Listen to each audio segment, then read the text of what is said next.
Hey, what's up guys? I'm Dale Vanto the Third here, and if you saw the title of this video, yes, I actually might have an answer on how Woods ended up in that shipping container, and it's actually thanks to a, little interesting cutscene that you get after you beat Menendez's, perspective on the first half of the mission of, Time and Fate, which is basically the last 1986 mission before the Suffer With Me mission in 1989. But the reason why I want to point this out is because there's that one line that Woods said to David that explains how he ended up in the shipping container and why Menendez captured him. So without further ado, let's jump right in. So first we need to do a quick recap of Black Ops 2's 1986 mission from Pyrrhic Victory all the way to Time and Fate, just so we can get caught up. So in Black Ops 2's opening, I'm mostly focusing on 1986, just so you know. Mason has retired after the events of Black Ops Cold War, and he's spending time with his son David in Alaska. I can't say the first part of the state of Alaska, and it's probably hard for me to announce it, so I'm just going to call it Alaska.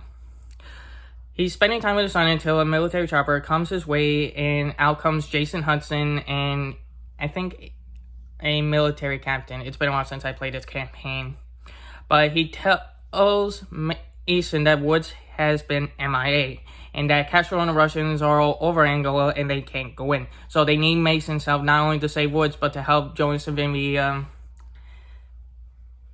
take back the land from the MPLA.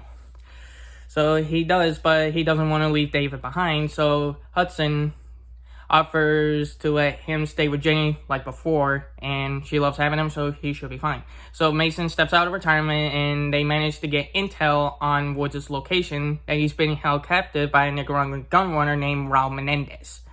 So they find the cargo ship, they save Woods, and manage to stealth their way to the radio tower, but of course Menendez is where Mason first encounters him, but Menendez breaks the radio and he shoots his eye after they get into a scuffle after he pulled the pin on the grenade.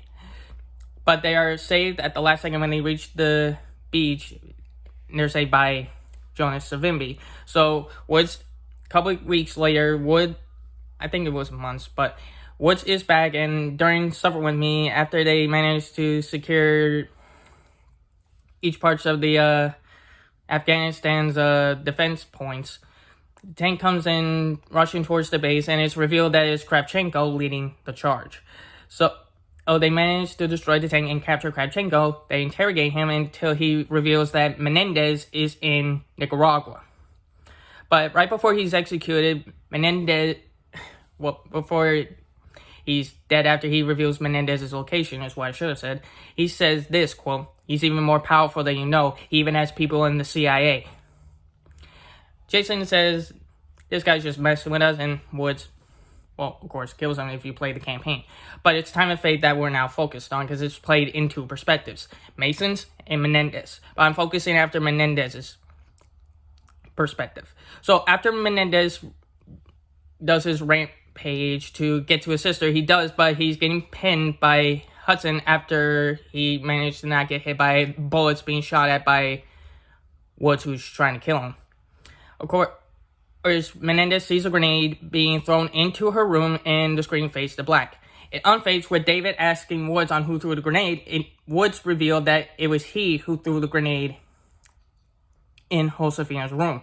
But before I pull out the quote Woods says to David after he asked what happened to Woods and Angola, Woods actually tells Hudson, when you play Mason's second half of Time and Fate, when they see Menendez going on his rampage, Woods says this, quote, after Hudson tells Woods to keep his needs to keep his cool together, where Woods says, quote, "You have no idea what happened to me in Angola.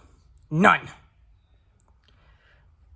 But when you do Menendez's first half, after you do the rampage and you see Josefina get killed by the grenade, and before Hudson, of course, lies about it, David, of course, asks Woods who threw the grenade. Woods reveals it was him, until David asked him why he threw the grenade. More specifically, why did Woods lose his shit when he threw that grenade?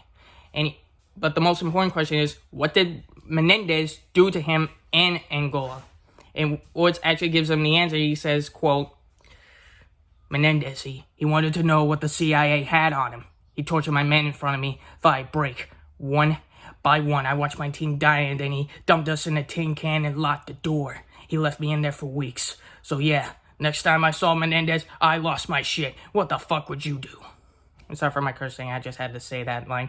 But when Woods says that, we actually know what happened to him. So basically, after Mason retired, Woods was still working for the military and the CIA, and he was ordered by the CIA to go after Raul Menendez, who escaped after Black Ops Declassified's 1982 mission, where after Luis Menendez got killed by Woods, Menendez escaped, and of course, that was a different problem he'll have to deal with later.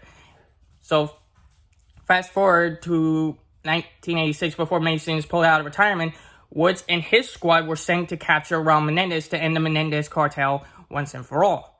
Until, of course, that's when Menendez saw this coming, captured Woods, and interrogated him on why the CIA wanted to know about Raul Menendez. It's as Woods said, he wanted to know what the CIA had on him. That's why he tortured Woods' men in front of him to try to get him to break. And since that didn't work, every time he kills his men one by one, and he still wouldn't break, that's when he put him in the tin can and locked the door. So basically, after Menendez captured Woods, he's the one who put him in the container because he wanted to know what the CIA had on him. It's because the CIA were the one that sent Woods to go after Menendez in his own, little village that we see Woods, Hudson, and Mason, sneak past by to avoid detection. But it's probably where he was probably being sent to be continued interrogated. And I believe that's how Woods not only ended up in the shipping container, but how Menendez knows what the CIA were planning. More specifically, why the CIA wanted to know about Raul Menendez. I hope this video helps out with this theory, and if you have your own theories on how Woods really ended up in that shipping container, let me know in the comments. Thank you for watching, and I will see you guys in the next video. Peace.